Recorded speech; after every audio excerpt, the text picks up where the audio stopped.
You're tuning in to the Black Hollywood Live Network, featuring news, interviews, and commentary on all things Black Hollywood. Hollywood redefined. From Los Angeles, California, presented by Maria Menounos and streaming live thanks to Akamai Technologies. This is Black Hollywood Live. Athletes. Featuring in-depth interviews with athletes and members of the sports industry. Black Hollywood Live. Hollywood redefined. You're listening to Black Hollywood Live. And now, the host for Black Hollywood Live, Athletes. Boom! Whoa! Well, there you go. It's a great day to come into some reggae music. You know, of course, we all love reggae music. We all love a little Beanie Man. Sim Simma. Who am I? Well, anyways, who are we? This is the Branded Athlete you're tuning into. I'm your host, Kevin John. Thank you guys so much for joining me. It's going to be a great show. Why is it going to be a great show? Because actually, it is a two-man show today. Just men on the show today. Just man on the show. And that voice you heard over to the right is my man, my good friend, my confidant, and my debate partner, Ben Bateman. What's up, guys? How's everybody doing today?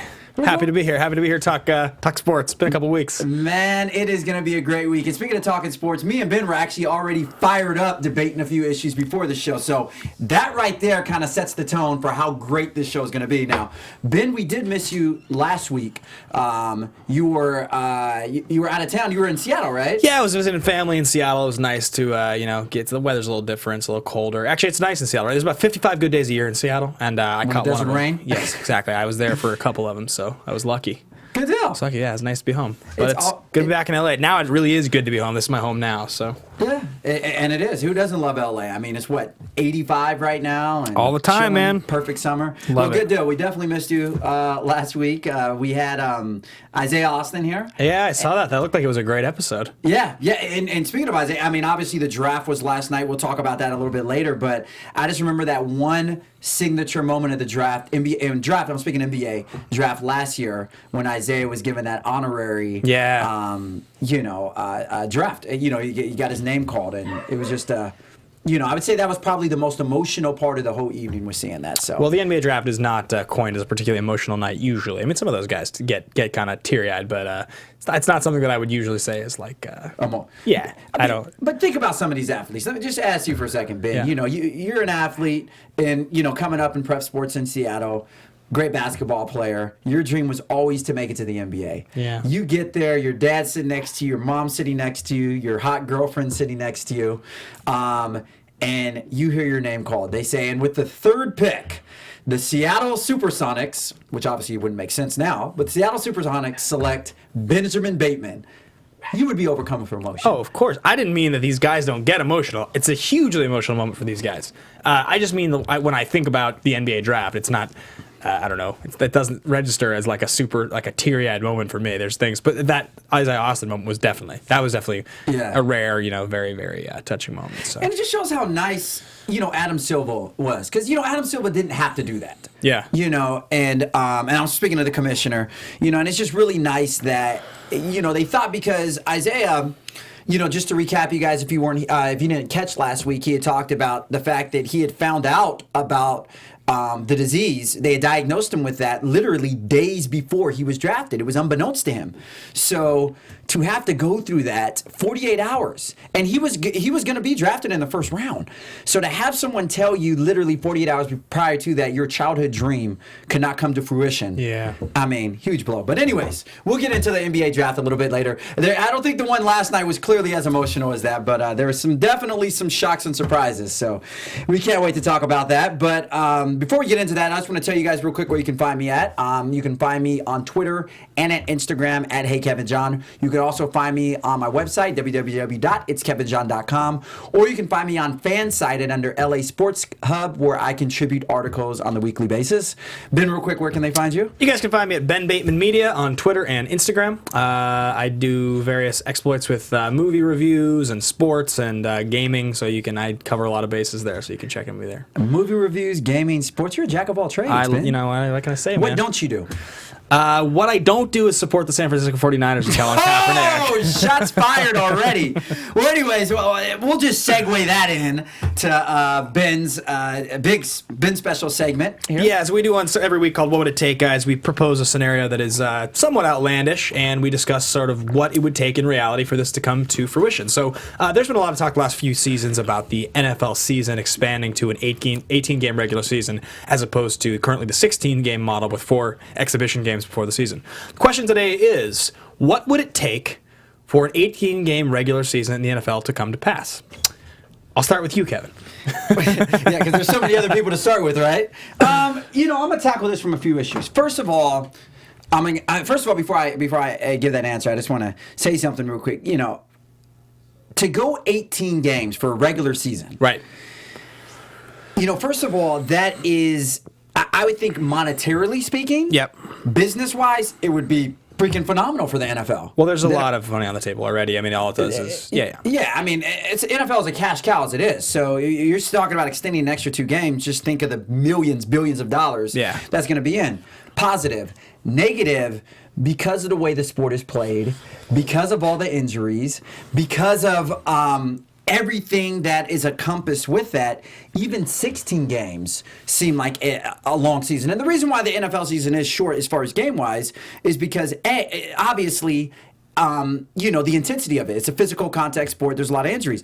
And my other problem with 18 games is I just don't feel it's as... And I know it's just 2 extra games, but the reason why I like it now is because every game matters. Every game is critical. Well, I think 18 would still matter.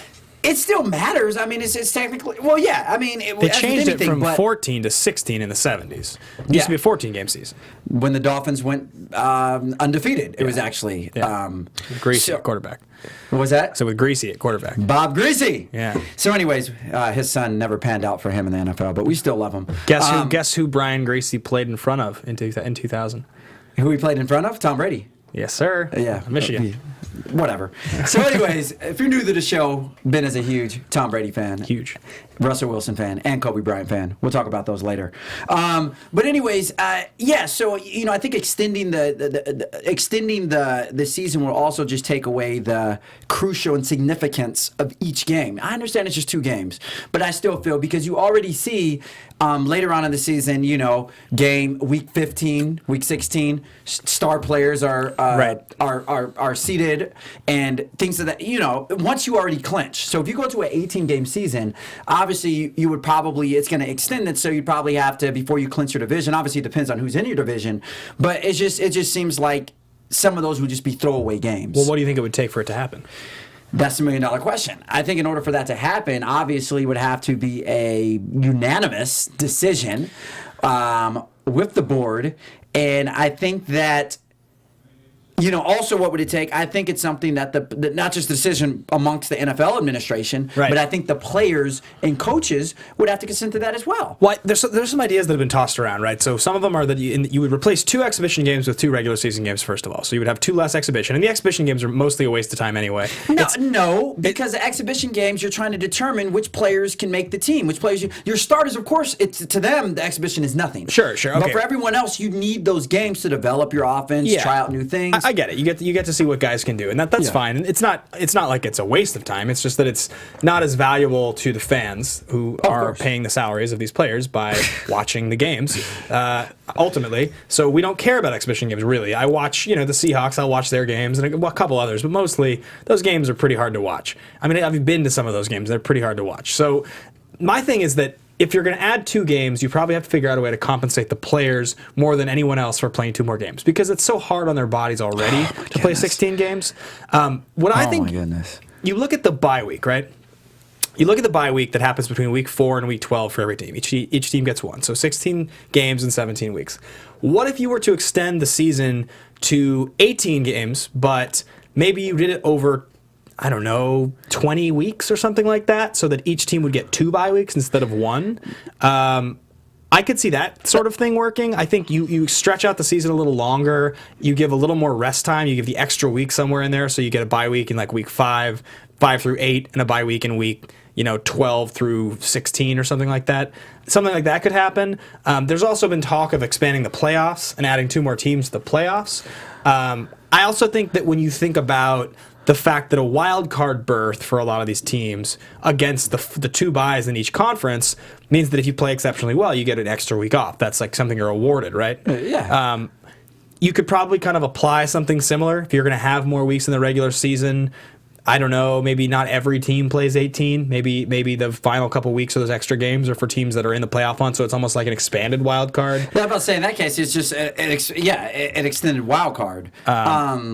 My thing is this: how can you make week 17 and week 18 if, hypothetically speaking, if there's a 18 games, how can you make week 17 and week 18 critical and count and have all players still want to go out there? That's just my thing, because you even see it, like I said, you see it right now in week 16 and week 17. Pretty much everyone is already kind of not necessarily. I mean, those that have already made the playoffs, right, are already resting their starters. Those that know they don't have a chance for the playoffs are pretty much just trying new people in at quarterback and inserting new things. So it almost seems like the last 2 weeks of the season, anyway, with the exception of those teams that are in the hunt. A lot of those games really are not that. Sorry if I keep thinking I got sun in my eye, but sorry, a lot of those games are just not significant. So if you're going to stretch it out to 18, yeah, I agree with what you're saying. Maybe like a pre-wild card or something to where you do make it so those 2 weeks are very critical. It's also possible that you could think about a situation if player safety is a concern. So you have to compensate the players for the 2 games, right? You have to overcompensate the players, really, because ultimately, unless you do, they're never going to vote on it. The NFLPA, even if they're getting paid extra money for 2 more games, all the players have the same feeling. 2 more games, more wear and tear on my body. We make a ton of money as it is. Why do we need to play 2 more games for you guys unless you're going to just fill our pockets with money? So already you're there. But then you have to ask yourself, from the interest of protecting these players, what if there was some sort of restriction, like every starter on a team can't play more than 16 games in a season?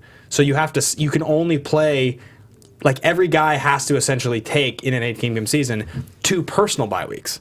Like, what if that was the case? I mean, it's a little hard to imagine Tom Brady or some of these Peyton Manning not playing, not starting at quarterback. But aside from adjusting to that, you have a 53-man roster. Then that would just be an exhibition game, essentially. Well, okay. It's your prerogative at the beginning of the season. Do you sit your starters for the first 2 weeks? Do you wait to sit them for the last 2 weeks? Do you stretch it out through the whole season? You know for a fact you're only going to get to play them 16 games. You probably want to get it out early in the season so that if you're actually in the hunt late in the season, you don't have to play Jimmy Garoppolo. Like, I mean, I think that's kind of a cool idea. I like the strategic idea behind that. You screw up some records, obviously, but that's only like games started, because if you're only playing 16 games, then I don't know. I mean, these are ideas. It's obviously and also you got to think about, if you do take that, if each player has to, if each starter can only do 16 games, then you think about, okay, well, how does that hurt ticket sales and stuff? If you know, okay, well, Tom Brady's not going to be starting this game, or Peyton Manning can't play this game, or some of your high-profile players cannot play due to the 16-game restriction or start restriction. You start to worry about those kind of things, which I said in a way is kind of like an exhibition game. Yeah, I mean, I maybe it's not the answer. I don't know. We're talking about what would it take, and that to me, something like that. I don't think that you're going to get away with an 18-game regular season with all your players playing the same number of snaps, the same number of minutes. I mean, even if you paid the players 50% of the income on those 2 additional games or something like that, which is probably the kind of thing that would have to happen, players would have to get like half. Because, I mean, it's billions and billions and billions of dollars being brought in every year in the NFL, and it just keeps scaling up. Yeah. Even if you did that, you're still talking about players getting injured at record rates. I mean, the concussion problem is a real problem. So, Anyway, we should move on from this, but it's an interesting question. I think you would have to change the structure somehow. I don't think a regular 18-game season with all of the regular players playing and just the same system, just 18 instead of 16, that's never going to happen. So for what would it take? You would have to pull the rug a little bit. You'd have to change it up. That's all I can really think of. I definitely agree with that, and that's a very good question. What do you guys think? If you guys are, if that evoked some kind of thought in your head or inspired some kind of thought, please tweet in. Let us know what you think, and maybe if you're lucky, we'll send this on to Roger Goodell with your name on it in a stamped envelope. Now, you mentioned Peyton Manning, right? Certainly. You know one thing that I love about Peyton Manning? What? The guy has a lot of records. A lot of records, man. He's got a lot of records. A lot of records. And we saw what he did the season before last, where he just straight up obliterated pretty much every quarterback record there is. Except for the Passing Seahawks yards. in the Super Bowl. We're not talking about, we're talking regular season records.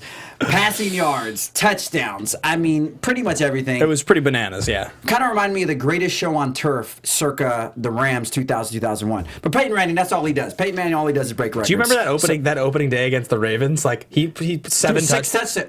Yeah. I remember watching. Our jaws were all kind of just dropped, and it's like, oh, this is one of those games that we're always going to remember. And then he just did it the whole season. He was on fire. I don't know what happened to Peyton. But anyway, speaking of records, since we know Peyton will probably break more this season since he's playing one more, we decided that, on this next segment that we do, which is top 5, we pick our top 5 of any kind of significant storyline in sports, whether it's a record, a top 5 players, top 5 teams. It's top 5 of something that is relevant and significant in the world of sports. So this week, in honor of all the records that have been broken, we decided to talk about the top 5 records that will never be broken. In professional sports. Now, when you think records, obviously you think Wilt's 100, as you can see there. You think Cal Ripken's 2,300, or whatever it was. I don't know off the top of my head. It's like 2,368 or something like that. Yeah. You think of Brett Favre's 297. You think of Barry Bonds 73. You're giving some of these away. What are you doing, Kevin? I'm not using some. But anyways, I'm saying when you think of records that will never be broken, those are like always the ones that you instantly associate with. Maybe Ricky Henderson's stolen base record. So anyways, we're going to go by and we're going to talk. And since there's just 2 of us, we'll just go one by one. I'll say one, you say one, I'll say one, you say one. You just named 3 of mine right now. Are you serious? Well, that's good because I only have one of those that I named on my list. So I'll start off with the one that I already named that is on my list. Barry Bonds, 73 home runs. Now, this record is very controversial because, as you know, he hit this in the height of the steroid era. Right. And that's basically from like 90, I want to say from 97 to like 2001, multiple players were hitting more than 60 home runs in a season. Yeah, that initial home run race was the 98 one. The Sosa, McGuire, Griffey one. Sosa had 66, McGuire had 70. And Griffey was in it, but he ended up at 58 or 59. He fell behind a little, He fell behind, but you're right. Griffey was in it like the first half of the season. Shout out to Griffey, too. Just a solid player. Definitely Class act. Cooperstown, first ballot Hall of Famer. But anyways, obviously, out that era, there's a lot of controversy surrounding that. But whether you want to say it's controversy or not, the one thing that will not be broken is the 73 home runs that Barry Bonds has hit. And actually, this is interesting. You know that since Barry Bonds has hit 73, which was, 2001, so that's, 14 years ago. It was that long ago? 14 years ago. I know. That can't be right. Yeah, 2001. 2001. Really? That's when he hit 73. Because McGuire broke it in 98. And then Barry Bonds broke it 3 years later. Wow, I did not realize it was that long ago. I cannot believe so much time has passed. Exactly. Ben, you're old, man. Jeez. Goodness. See, I wasn't even born in 2001 when Barry Bonds broke it, but I heard about it. But no, the reason I say whenever he broken is because, one, you have to look at it. Since 2001, which is 14 years ago, no other player has even hit more than 60 home runs. I think the highest we've had since 2001 was Alex Rodriguez. He had like 56 or 57 in 2000. Yeah. So it's just, as you can see, it's just out of reach, especially nowadays. And also, you got to understand, with the steroids era being behind us, players cannot use performance-enhancing drugs, which I do think played a large role in the era. Yeah. I mean, definitely, you look at like these guys that come out and be like, oh, he's ripping it up. Nelson Cruz has like 24 home runs, a third of the season, but that's the best you get, is you get a sustained portion of the season. What's his name? Chris Davis. Chris Davis, a couple years ago, he got to like 40. He hit 53 or 51 or something like that. It was in the low 50s, though. I remember that. Yeah, but like All-Star break, he had like 39 or something. Yeah, and then he was ripping them. And then he fell off. Yeah. But I mean, it's very hard to do. So I'll jump in. I'm going to jump in with this one right here, the title, because this truly is. I'm glad you said that, because I'm going to counter why that will be broken, but go ahead. I just, you look at... Okay, I watched the Kobe 81 recently. Jalen Rose talks about it all the time, and I listen to Jalen Rose. It was against the Raptors! Yeah, anybody! Luke Walton could have put up 80 against them at that time. Big shout out to Jalen, because I listen to him and Jacoby, and they have a great podcast. He's very entertaining to listen to, and fans like to reference that and make fun of him, clown on him a little bit. And he always talks about it. And you watch that game. I've watched the condensed highlights of it. It's like 22 minutes. You see I watched it on YouTube, yeah. See all Kobe's shots, and then you see a couple of reactions. But it's basically... he shot. I mean, he could have scored more, but he shot such a ridiculous number of times that game, and he was red hot, and he never missed. Yeah. Ridiculous fadeaways. Yeah. I mean, you see something like that, then you see something like Klay Thompson scoring 37 and a quarter. And you have to imagine a player has to do what Klay Thompson did in that quarter For all four. for the whole game. Yeah. I mean, not that number of points, but they have to play that way. Yeah. And in the way that, like, basketball is designed nowadays with the best players, you don't get the best players on bad teams that have the free reign to shoot like that anymore. The best players inevitably will go to a great team. They get players put around them, and it's not acceptable for them to try to score 100 points. Absolutely. When Kobe scored 81, which is the second highest total in history, Look at his team. it was a bad team. That 06 team was not good. Smush Parker. Yeah, and like that, you look at this, and 100 points in a basketball game. He was 7 feet plus and a freak around the rim, and nobody could touch him. Will Chamberlain scored 100 points. If nobody knows what this is. That record will never be broken. I don't see a player in the NBA, if they shot every single possession and they shot a three and they shot like Steph Curry, they still wouldn't break their record. I 100% agree with you. And actually, a few years ago, I was dead locked on this, that no one would even come close to it. Right. No one even scored 90. No one even scored 80. I mean, Kobe was a rare exception. The reason why I changed my decision on this within the last few years is because of a very unique player Steph that Curry. we've grown to love called Stephen Curry. Yeah. And the reason I say, I honestly, and I'm not just saying this for debate's sake, but I honestly think Stephen can hit this, is because if you look, Kerr, first of all, gives him free range, free ability to come down. A lot of those times when Steph comes down and just pops, comes off the screens and stuff, some of those aren't even design plays. No. Kerr's even spoke about that. And Kerr sometimes will just give him the green light. And if you look, I'm glad you referenced Klay Thompson when he scored 37 that quarter, because when somebody is hot like that, you get the green light. And Steph, because he's such a unique player with this incredible skill set, and he shoots threes, which are obviously threes, you have a higher chance of getting to 100 versus twos if you're a big man. So I truly think that Steph can do it, because if you think about it like this, how many threes would you have to hit 100 points? It'd be like 33 or 34, because 34 would be 102. Yeah. Steph Curry, if you really break that down, 34 divided by 4, there's 4 periods in a game. That's roughly, about 8 to 9 threes a quarter, which I know sounds Come on. Listen. Klay Thompson tied the all-time record for threes in a game at 12. At 12 threes. In a game. Listen. 3 times that? Listen, I'm not saying he would score all threes to get to 100. Obviously, he'd have twos. He'd go to the foul line. That was one thing with Kobe's 81. He had, 20 free throws or something that game? Yeah, a lot. So I'm just saying with Steph Curry, even if you take 34 or whatever, divide that in half or a quarter of that and say 16, 17, 18 threes, and then he gets some twos, gets to the foul line.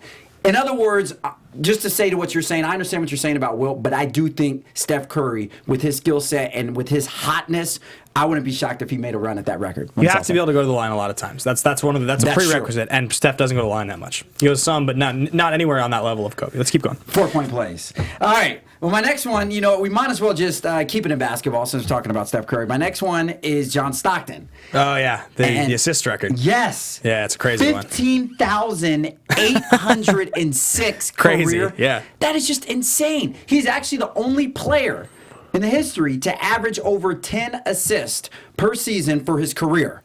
No other player. Oscar Robertson hasn't did that. He's obviously averaged that in a season. Yeah. But for his whole career, he's averaged more than 10. And he played 20 seasons? Well, that's something I was going to say about Stockton. So I totally agree with you.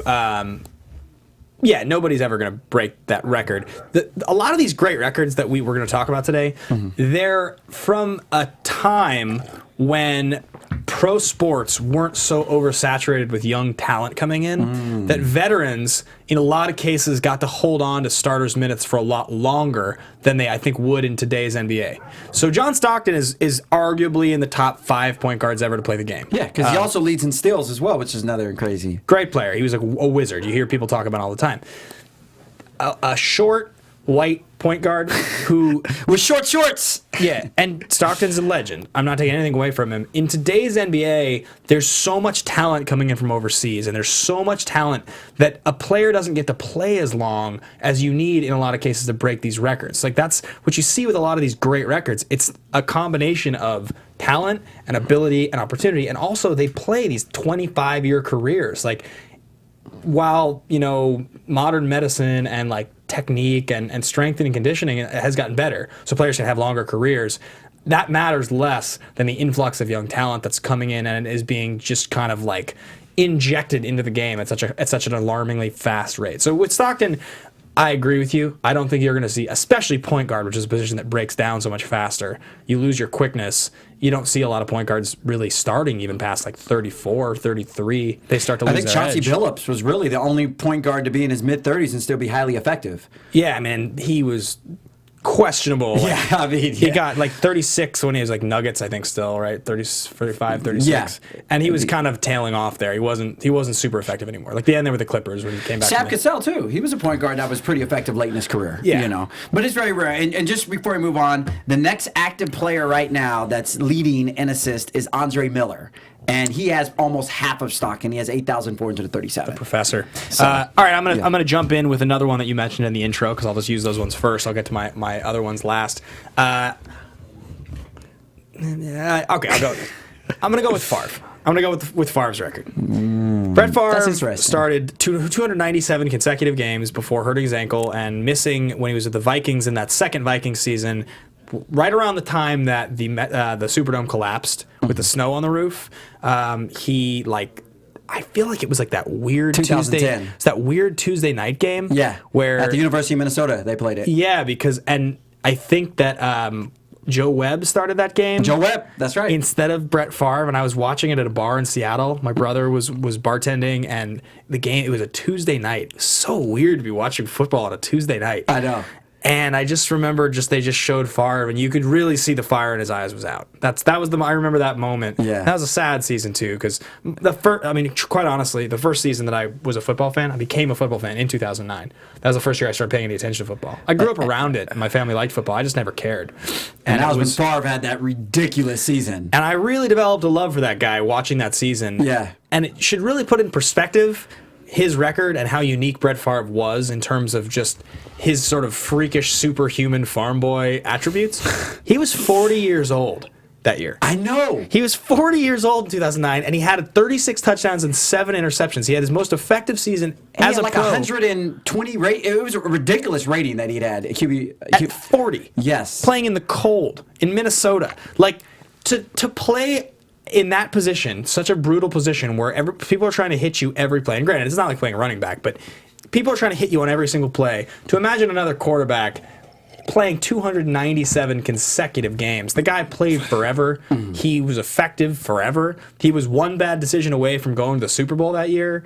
I mean, and think about it too. In the era that he played, when he started in the early 90s, they were like nowadays they call flags on pretty much if you breathe on the quarterback, they call a flag. They were not protecting quarterbacks. He was getting harassed. He was getting destroyed. Yeah. I mean, so nowadays you have quarterbacks like Brady that wear a skirt out there, and if they get touched, they're. But Favre pretty much, wasn't a true Iron Man. I mean, he was a warrior through it all. So I do agree with you. I didn't put him on my list, but I do agree with you. Yeah. All right, let's keep going. We got. All right. Next one that I have is, let's see. What should we do? Which one do I want to end with? Next one I'm going to do is John Wooden. And it's a very good one. Or UCLA, shall I say. They won 10 national championships, and actually they won 7 in a row. It was Walton and Kareem back to back, right? Yeah. Yeah. And 7 national championships in a row. I mean, I think the last team to win consecutive championships was, I think, Duke in 91 and 92, right? That sounds Florida. Florida in 06-07 with Joakim Noah. That is right. Yeah, Joakim Noah. Billy Donovan. Yeah. Joakim Noah and Al Horford and Corey Brewer. That's right. And Kyle Korver? No, Korver was not. Korver wasn't. Yeah. But anyways, the reason I say that will never be broken again is, well, first of all, you got to look like this.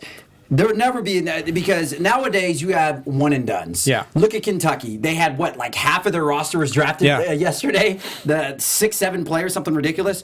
So it's hard now in college, especially with these incredible teams, to build talent and be successful 3 straight years, 4 straight years, because their great players are there and they're out the following season. Right. So it's hard. And then also just the way that it's played now, the way the talent's out. I can go on forever, but it'll never be broken. I'm going to go with Ricky Henderson's stolen base record. Oh. Yeah. And the reason, it's just such a gaudy number. It's like 1,406, I think, stolen bases. And I think the second highest ever was Lou Brock. like 991 or something, or like 911, somewhere in the 900s. And the closest active player, I think, only has like 500 or 600. I think it's Juan Pierre. Yeah, like it's just ridiculous. It's another classic example of a guy. And that guy, the crazy thing is, Henderson didn't play for one team his whole career. He bounced around like a lot. He won a couple championships with Oakland. Yeah, one with Oakland, one with the Blue Jays, and the year before the strike. But I mean, he was on Oakland 4 different times. Yeah, and he was effective. He was effective his whole career. He never let that getting traded and signing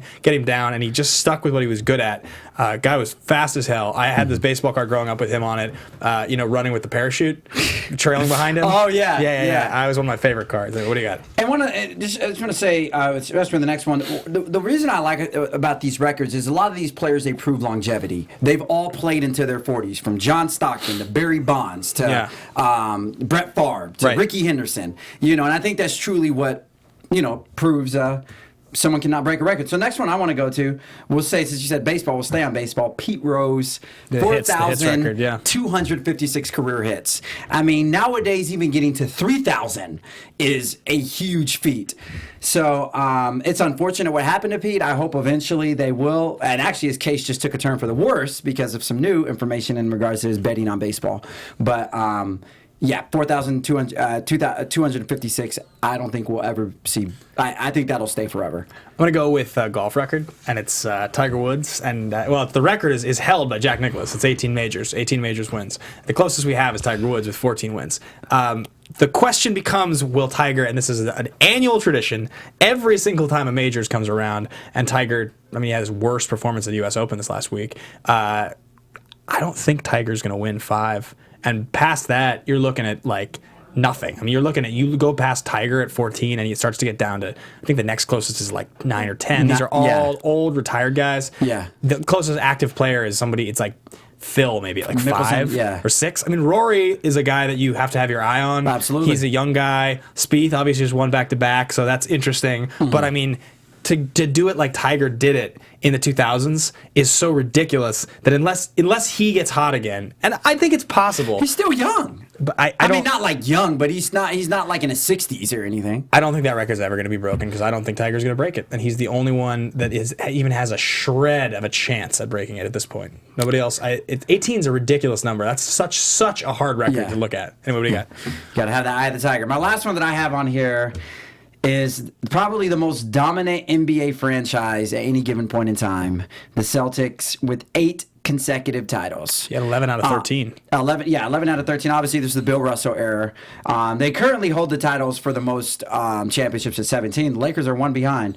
But the record of 8 consecutive NBA championships, that's just, even nowadays, the only team that could have did it were the Bulls in the 90s. Had Jordan not retired, I think they potentially could have won 8 in a row. And a lot of people really strongly believe that had Kobe and Shaq been able to work out their stuff and they had stayed together, a lot of people believe the talent between those two and the kind of guys you're putting around them was so great that there's really a chance. They lost together, so they weren't going to win 8 in a row. Because they lost to Larry Brown's Pistons. Yeah. But I just mean when you talk about the dominant teams, that's the other team that people reference is like they were so good that if they could have ever figured out how to play together, they should have been able to win a lot more than they did. Oh, okay. Anyway. I think your last one. Yeah. I had one more, and this is kind of an obscure one. This is the most lopsided win in college football history. And I believe it's in 1911 or 1915, and it's Cumberland University losing, I think, to Georgia Tech. Georgia or Virginia Tech. I should have written this down. Georgia Tech, I think. Georgia Tech being coached by Heisman of the Heisman Trophy. Wow. And the margin of defeat was 222-0. Okay, at what point is there a mercy rule? Clearly they didn't have that back in 1911. 222-0, Cumberland lost. And that was... I mean, that's you look at the scoreboard and it's like 46, 58, 61, like just absurd numbers. Like I don't even know how that's possible. And so that's my last one. Yeah. I agree. I don't even know. That won't even get remotely broken. I mean, 222 is the margin of victory. You probably won't even see another game where there's even a 60-point margin or 70. I mean, that's so absurd. Unless Oregon, like, I don't know. But anyway. With their high-powered offense, you never know. Also, other ones real quick, honorable mentions. Ripkins, obviously. And Joe DiMaggio, his 56. The hit streak. 56-game hit streak. So, big ups. We love records, and hopefully in the years to come, we'll see a lot more records, and who knows what else. Speaking of records, I got a chance to interview Eric Dickerson a couple of days ago, who holds the most coveted NFL rushing record at 2105. Oh, did you go to that golf event? Yeah. It was awesome, cool, man. Thanks for checking my Instagram. Yeah, no worries. So anyways, but I know you guys do. But anyways, Eric talked about his record, and he was saying that the league is so pass-heavy now, he doesn't really see it getting broken, even though Adrian Peterson came within 7 yards of it. But anyways, whole nother story. So real quick, this is a new segment we're going to bang out real quick, and it's called If You Were. Now, we all dream of being professional athletes. Every day, you know, we have posters on our wall, whether it's Jordan or Barkley or whatever. We dream of being professional athletes. But we don't know the business into being a professional athlete. And sometimes professional athletes have to make very difficult decisions. What team should they go to? What player should they push to acquire? So this segment is called If You Were. And basically, I'm going to name off real quick 5 athletes, and we're going to say, if you were, what would you do? So let's make this rapid fire. Let's make it quick. All right. If you were Kevin Love, what would you do? Resign with the Cavs. You would resign with the Cavs. Yeah, you have the best chance of winning a championship, and you're a good player on a bad team guy. Go to any other team that's going to pay you big money. That's going to be a team that wants to win. You can go back to not winning championships and being on Minnesota, but why do you want to do that? You don't want to come home to LA and play with the Lakers? He's not as good as we thought he was. You put him on a team and teach him to be a role player. He's got a great skill set. He needs to stick it out and needs to play with good players. Stick with LeBron. He'll win a championship. All right, we'll see what happens. If you were the Heat's most decorated player of all time, Mr. Dwyane Wade, what would you do? What would you do? Well, what I would do if I were Dwyane Wade, first of all, I would stay in Miami. Absolutely. You got to realize this is the franchise that has stood behind me. This franchise that drafted me and made me their not made me their franchise player because you had to earn that. But this was the team that pretty much put you out there and allowed you. They came to you first before they acquired Bosh and LeBron and said, look, this is your team. What do you want to do? Riley has even publicly came out and said that Dwyane Wade had a huge amount of insight and influence in decisions. So without them basically saying anything, Dwyane Wade is that team. He makes the decisions. The Heat wants him. He's the most decorated player in the Heat franchise history. And it's like seeing, not to compare him to Jordan or anybody else, but it's just like seeing that franchise player go to another team their last few years. Dwyane Wade also only has, about 2 or 3 more years to be able to play at a high caliber ability. To see him jump ship and go to LeBron, I think that will hurt his overall legacy. Me too. And I think that it would bring him a lot of negative scrutiny if he just ends up going to some championship team to want in a team. Stay in Miami, Dwyane. That's where they love you. That's where you won, and that's where they respect you. Yeah. All right. Next up. This guy right here, speaking of Miami Heat, the other guy that won a ring with them a few years ago, actually I think he won 2 rings with them. Miami just won. Actually, it was just one because he was with the Celtics prior to that. Ray Allen. If you were Ray Allen, what would you do? Hang it up.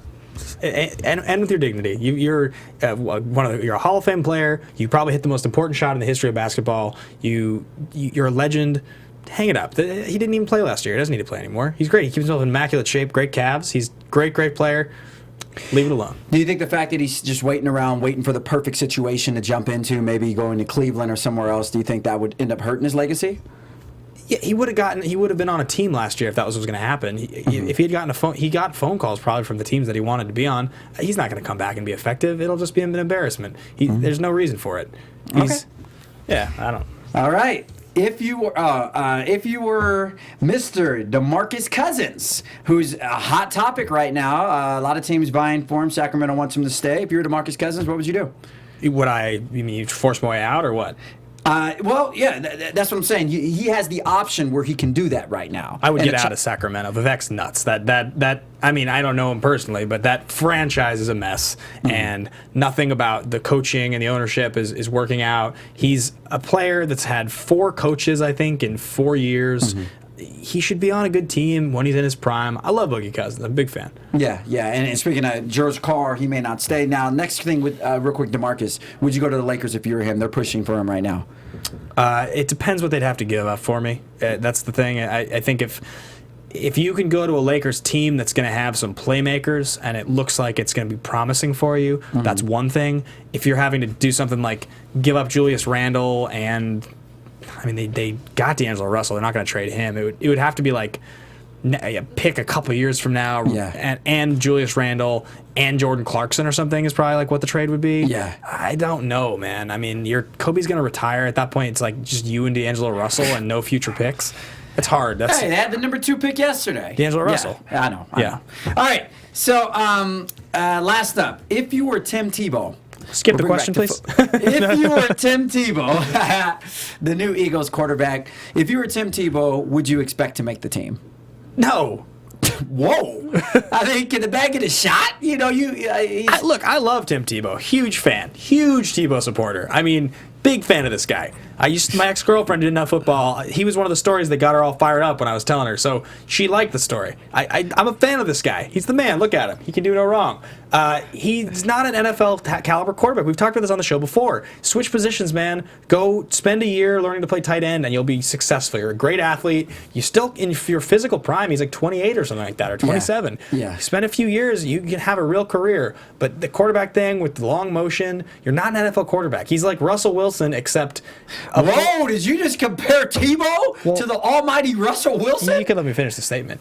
He's like Russell Wilson with a poor release and not as smart of a player and doesn't know how to play within his, like, all of the things that makes Russell great. Tim Tebow is like the evil doppelganger version. He's like the failure in the NFL version. They had like the similar college success where they were 2 national championships, they were winners. Heisman Trophy. They were winners. Same kind of thing where they were criticized going into the draft as these guys won't make it. He was taken in the first. Russell was taken in the third. He's not playing as a starter. Russell's been to 2 Super Bowls. Let's move on. All right. Well, there you have it from our draft and NFL analyst, Ben, right there. Tim Tebow, think about either being a tight end, fullback. I'd like to see you as a linebacker, Tebow. You have that aggression. I would love to see you maybe tackle and sack some quarterbacks. I'd come on the show. We love the guy. We love Tim Tebow. Guy's the man. Absolutely. If I had a daughter, Tim Tebow would date her. Or Russell Wilson. They're both good guys. All right. Well, you know, that's pretty much the show. But as you know, on this show, we always close the show with something we call rapid fire, is where we ask our guest that's here 10 questions. They have a minute to answer 10 questions. But since we have no guest here today, Ben Bateman is going to be the victim of the rapid fire. So I'm going to ask Ben 10 questions, and he has exactly 60 seconds to answer them. Are you ready, Ben? I am, sir. All right. And 3, 2, 1. All right. Your favorite Tom Cruise movie of all time? Oh, man, that's so tough. Jerry Maguire. Show me the money. All right. Your celebrity crush? Keira Knightley. All right. Who's the greater athlete, Kobe or Michael Jordan? Athlete? Yeah. Who's the better athlete, Kobe Bryant or Michael Jordan? Kobe. Ooh, disrespectful. All right. One thing. If you were stranded on an island, what was one thing that you would want to have? Guitar. All right. One thing about you no one would know. I used to collect comic books, and I have 6,000 comic books in Seattle. So you're a nerd. All right. Your biggest regret in life? Biggest regret in life is that I didn't try to be a basketball player when I was a kid. All right. Your favorite song of all time? Oh, God. Iris by the Goo Goo Dolls. I'm embarrassed. your best pickup line that you used that was successful? Hey, my buddy's waiting for me outside, and I really need to get going. But I noticed you, and I wanted to let you know I think you're very pretty, and I want to introduce myself. You have that rehearsed. All right. The best athlete to ever play in Seattle? Russell Wilson. Ken Griffey Jr., you've been disrespected. Oh, all right. Yeah, that's tough. The last one. The last question. Your favorite host on The Branded Athlete? You got 2 seconds. Kevin John. I revise it. Griffey's my favorite. Oh, now you're going to go back and change. He's my childhood hero. Oh, man. It's rapid fire, man. Well, Griffey, I feel for you. And you also had Gary Payton you could have went with. And anyways. All right. Well, with that being said, guys, that was a rapid fire, and we got to know a lot of good stuff about Ben Bateman here. At least I did. Interesting guy. Guitar on an island. I love it. Well, Ben, when you're not playing your guitar and music and stuff like that, or you are playing that, where can the people find you at on social media? You guys can check me out on Ben Bateman Media on Twitter and Instagram. All right, you can check me out on Instagram or Twitter at HeyKevinJohn. I do not play the guitar, but I can rap like a few bars for you, so we'll see how that goes. At any rate, Ben, real quick, before we get out of here, one word to describe up the draft last night. Boring. Boring. All right. Well, hopefully there'll be nothing boring about this upcoming NBA season.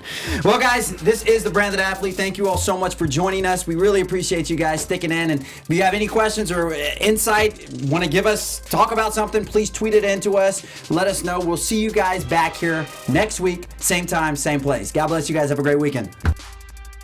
From producers Maria Menounos, Dario Kristen, Tiana Hobson, Kevin Undergaro, and the entire BHL crew, we would like to thank you for supporting Black Hollywood Live, the first online broadcast network dedicated to African American entertainment. For questions and comments, contact us at info@blackhollywoodlive.com. Like us on Facebook, tweet us, or Instagram us at BHL Online. And I'm your BHL announcer, Scipio.